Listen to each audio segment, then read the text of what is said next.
Com quantos paus se faz uma canoa? E uma cidade?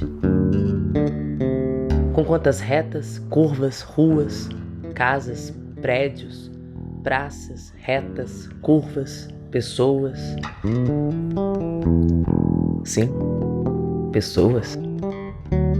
Afinal, são as pessoas que fazem as cidades. E as cidades são feitas para as pessoas, pelo menos deveriam.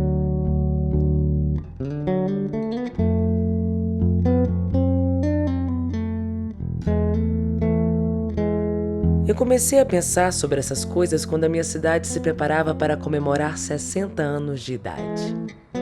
Pode parecer que é muito tempo, mas se comparada com a idade do Brasil, Brasília ainda é uma menina.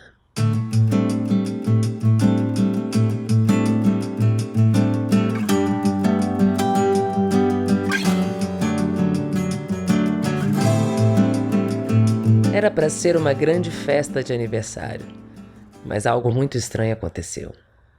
A vida imitou a ficção científica e uma pandemia tomou conta da cidade. As lojas e os restaurantes fecharam, as pessoas se trancaram em suas casas e as ruas ficaram vazias. Foi aí que eu lembrei da escritora Clarice Lispector, que visitou Brasília em 1962 e ficou perplexa com a imensidão do espaço e a ausência das pessoas na cidade. Se tirasse meu retrato em pé, em Brasília, quando revelasse a fotografia, só sairia a paisagem. É urgente. Se não for povoada, ou melhor, superpovoada, será tarde demais. Não haverá lugar para as pessoas. Acontece que as pessoas já estavam lá. Não exatamente na paisagem arquitetônica, mas nos acampamentos, vilas e cidades provisórias da periferia. Meu avô era um deles, e foi um dos primeiros a chegar por aqui. Ele veio literalmente a pé, do interior do Piauí até Brasília, e depois mandou buscar toda a família. Como não existe nenhuma foto do meu avô, eu resolvi imaginar que ele fosse este homem na porta deste cinema, já que minha avó dizia que ele adorava ver filmes. Aliás, Brasília era um filme de fantasia, de mistério, de aventura, de faroeste. Caboclo.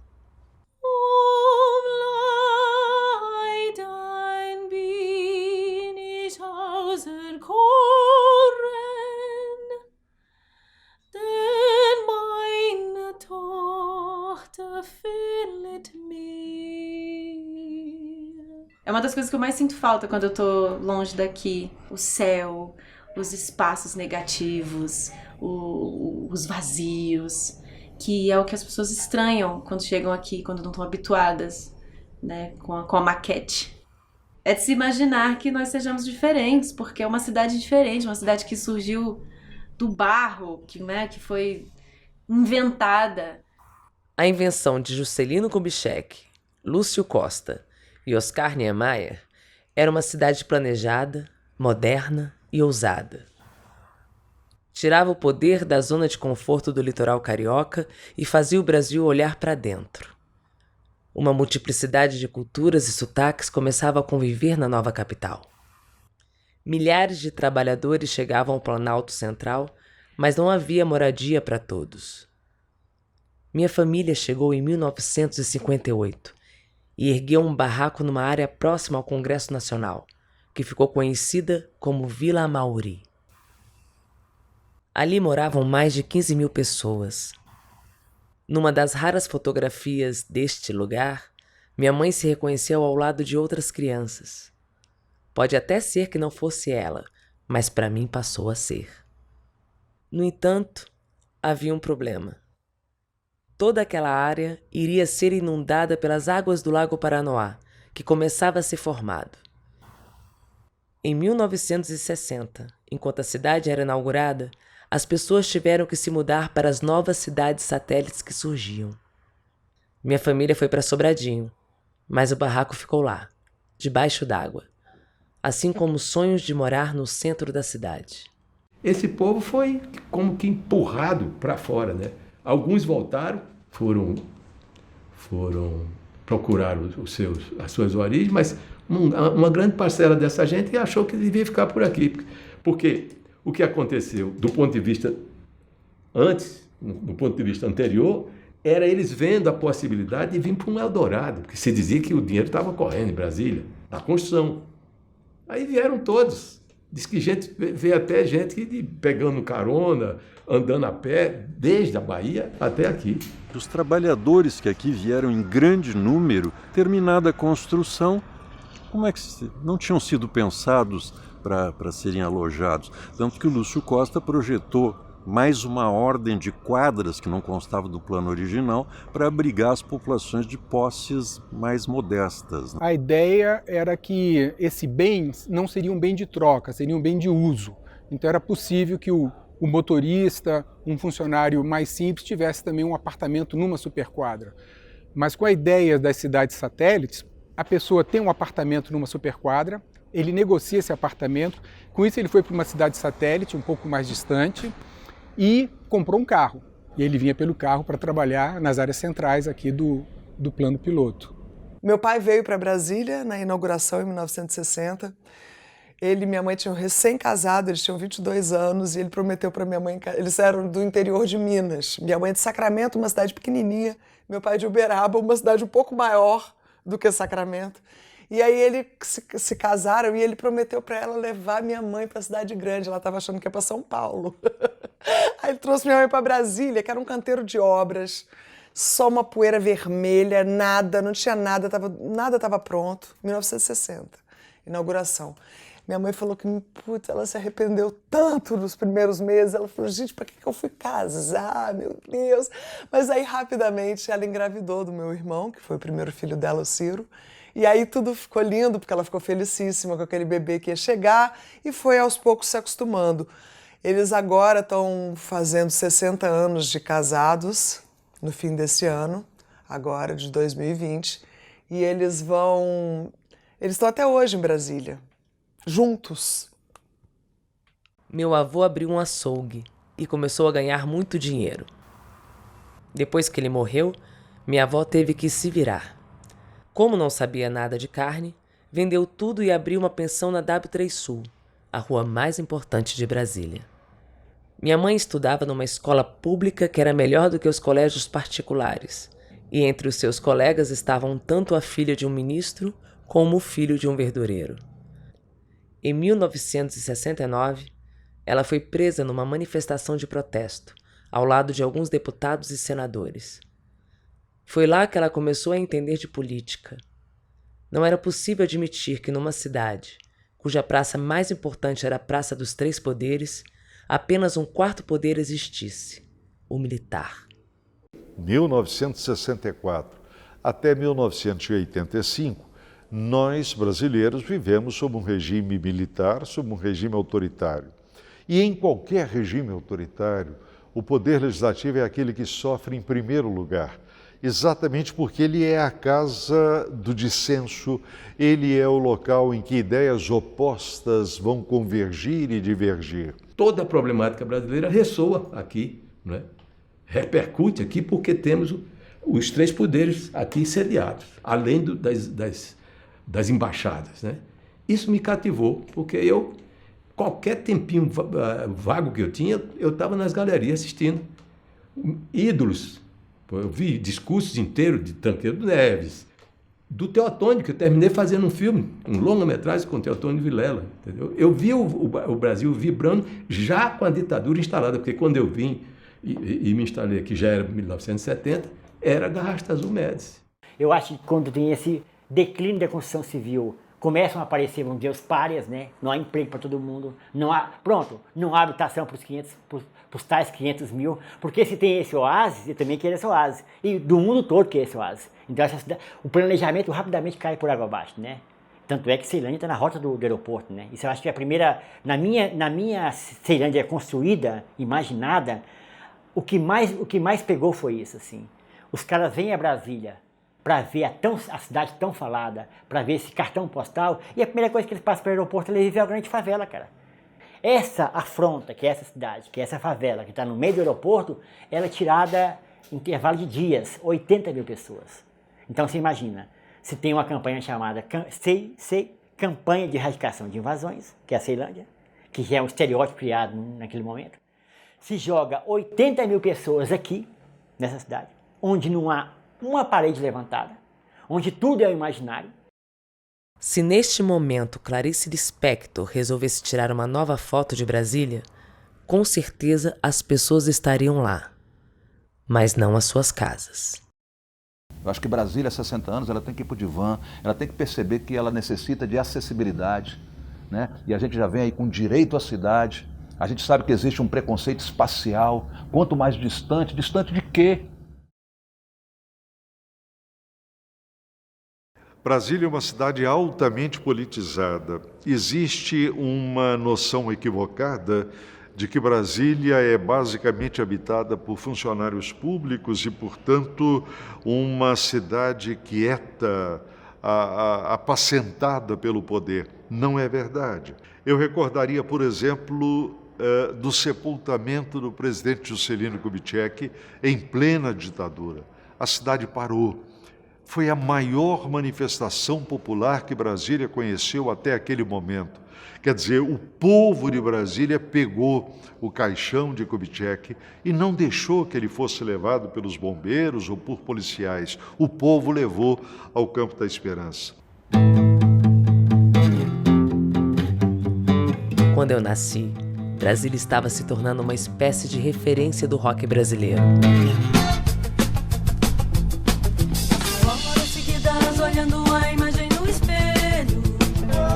A redemocratização havia feito um bem enorme.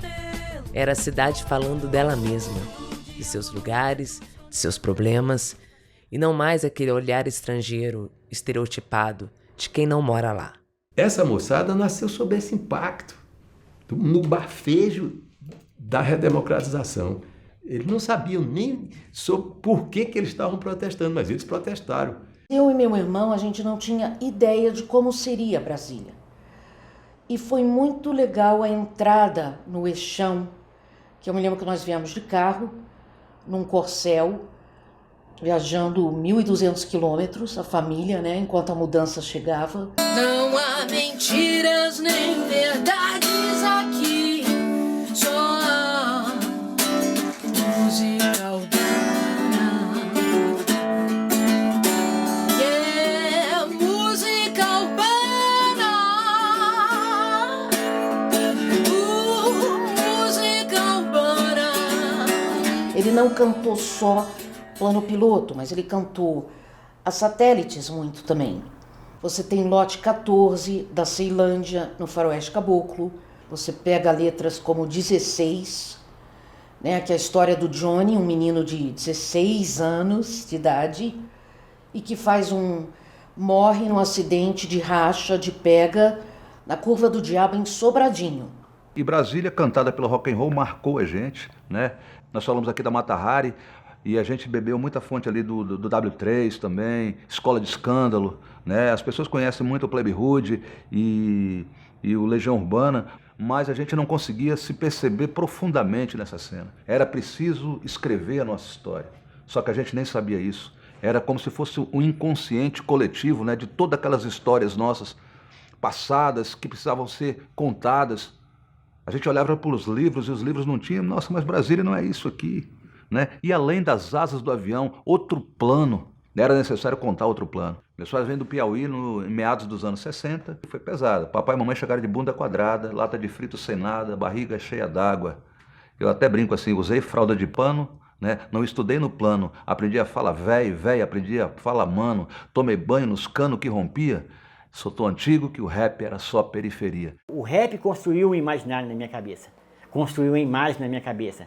Construiu referências muito próximas da minha cabeça, o vizinho, o nome das ruas, o Quarentão, a feira de Ceilândia, os campos de futebol. Eu já curti no Quarentão, no City, no Pandiá, boate amigos, vagalume, canecão ou lugar, Nostalgia, Camargo, Havane, salões lotados. É bom considerar e ser considerado, eu prometi. O som tá aí, vários anos depois. Brasília, periferia, parte 2. Sabe por quê? Rap nacional é coisa séria. E as periferias de Brasília ganhou ideia. Identidade com gente humilde, onde o cardápio não varia do feijão com arroz. Oi? Riacho Fundo e Sobradinho são agora 1 e 2. Mais deu no Jornal Nacional, quebra-quebra na estrutural. Ação policial sem vaselina, sem creme. E só de ver de longe a farda de um PM, as crianças de colo, não se controla, treme. Também, os caras não são nada ingênuos. Cacetetes, cães, bombas de gás lacrimogênio. Eu me lembro, por exemplo, das campanhas das diretas.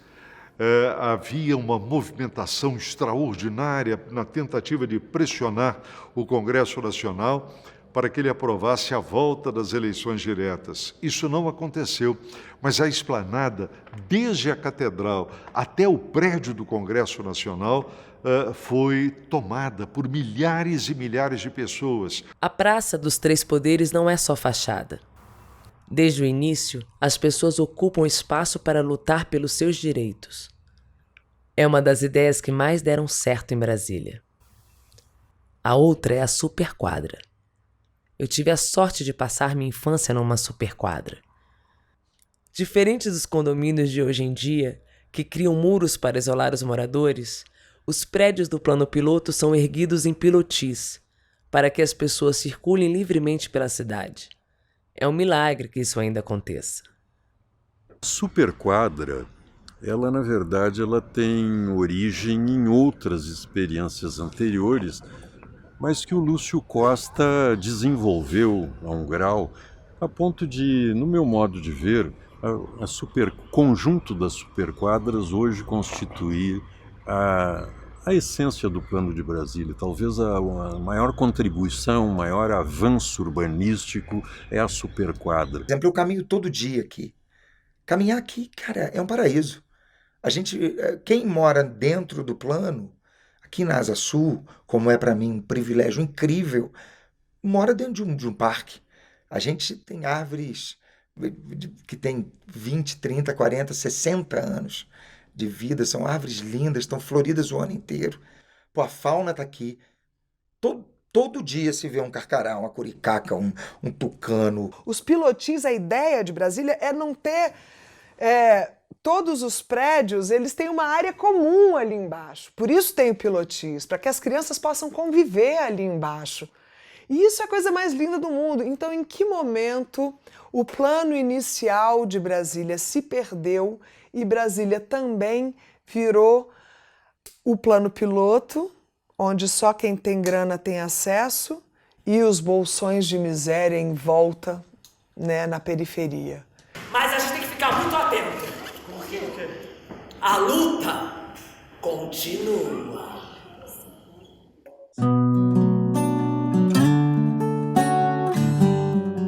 Assim como Brasília, eu também sou inventada. Mas minhas histórias são todas reais.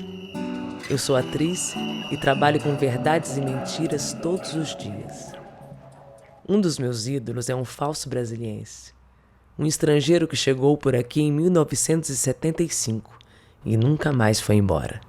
Eu sou candango. E cada vez que me perguntam o que você é, você é uruguaio, você tem cidadania? Não, eu sou candango. Candango de coração, assim, total. Quando eu vi Brasília desde o avião, eu não conseguia entender. Porque eu primeiro vi os blocos.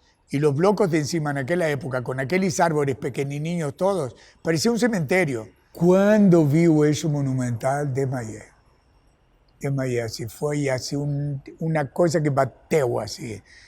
Cara, estou em um lugar novo. Eu quero estar ao lado disso. Eu quero crescer ao lado disso. Parece uma cidade fria, mas isso acerca enormemente as pessoas. Você precisa do outro. Você necessita do outro.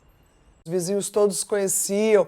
Às vezes eu caía, me ralava e alguém já me levava, passava um mertiolate, botava um band-aid. Sabe, tinha uma coisa muito da criação coletiva dos filhos. E isso é a coisa mais linda do mundo e Brasília teve isso na minha época. Papai e mamãe iam trabalhar, eles deixavam a gente no barraco e quem cuidava era os vizinhos.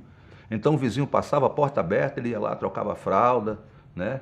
sabe? Tocava fralda de pano, usei fralda de pano, né? Então ele mesmo ali já pegava a fralda, já limpava, jogava, deixava no varal ali, né? E no varal de arame, né? E então isso já dá a dica de quê? Que a periferia, que a comunidade é solidária, né? E aqui em Brasília eu aprendi a me juntar. Artisticamente é muito importante a gente se juntar a outras pessoas que estão nadando junto com a gente. Sozinho é muito mais difícil. Acho que é por isso que a gente tem tantos grupos aqui. É por isso que a gente tem uma estrutura de teatro, de cinema, de música, em que todo mundo se conhece, todo mundo se ajuda, ou pelo menos tenta, para que todo mundo consiga sobreviver junto, assim. Cidade que um dia eu falei que era fria, sem alma nem era Brasil, que não se tomava café numa esquina, num papo com quem nunca viu. Sei que preciso aprender, quero viver pra saber e conhecer Brasília. Eu acho que essa questão sobre o que é Brasília, né, as pessoas confundem plano piloto, Brasília, cidade satélite, Distrito Federal. Eu acho que precisa de uma discussão maior, né? Eu não quero dizer o que é o que, não tenho essa capacidade, mas eu duvido do que colocam por aí. A grande dúvida é se existe a grande São Paulo, a grande Rio, por que não pode ser a grande Brasília? Né? E definir melhor Brasília. Né? É claro que Brasília hoje é Sudoeste, Noroeste, Vila Planalto, né? Isso tudo é Brasília. Agora, daí dizer que Taguatinga é Brasília, não, Taguatinga tem outra história, é uma cidade satélite. Né? Gama é outra história, Sobradinho é outra história também. Planaltina já existia aqui, Braslândia também é de 1933. Essa área metropolitana que hoje se forma entre Brasília e Goiânia é um exemplo disso, né? Praticamente nós viajamos ao longo dessa estrada de 200 quilômetros sem sair da cidade, né? Então eu exagero um pouco, mas não muito, né? Porque emendando núcleos que vão crescendo e se transformando em cidades e que cada vez mais dependentes dos núcleos principais. Como Brasília era centro em relação à Ceilândia, a Ceilândia vai vir a ser centro em relação a Águas Lindas, e vai ser o centro e o opressor. Ele mora na Ceilândia, daqui a pouco ele está falando, você mora onde, parceiro? Ah, eu moro em Águas Lindas. Ih, mora mal, hein, mano? Ou seja, o que falaram de Ceilândia lá no passado, o parceiro de repente hoje está falando do sol nascente. A luta dos candangos por uma vida mais digna é também uma luta contra o preconceito de classe, de raça e de gênero. Brasília é uma mulher que me inspira. Talvez pela leveza de seus traços, ou pela história das mulheres que se aventuram por aqui, às vezes recebidas com desconfiança, outras com espanto e admiração. Eu sempre fui uma mulher negra de pele clara, sempre convivi com muitas pessoas brancas, então quando eu entro na UNB, eu começo a descobrir que eu não sou tão branca quanto os meus colegas, eu começo a descobrir o que é feminismo, você imagina. A gente acha que é há 50 anos atrás, mas não, foi há 10 anos atrás. Eu fui descobrir o que era patriarcado, fazendo uma disciplina chamada Comunicação e Gênero. E a minha cabeça foi se desconstruindo, assim. Por isso que eu falo muito da UNB, porque a UNB foi esse lugar onde eu tive muitas verdades contestadas, onde a minha identidade foi provocada, onde eu precisei me colocar enquanto pessoa, fisicamente e politicamente, diante da vida. É uma ilusão você achar que para se estar seguro, você bota um muro, em cima desse muro você bota um arame farpado, em cima do arame farpado uma cerca elétrica e na frente um segurança armado. Porque aí o cara que quer vir com você, ele vai vir com uma bomba em cima de você. É uma ilusão. Você consegue criar um ambiente seguro fazendo o contrário. Então você tira o segurança, você tira a cerca, você abre a porta, você abre o coração, você abre a cabeça e vê o outro que está na sua frente.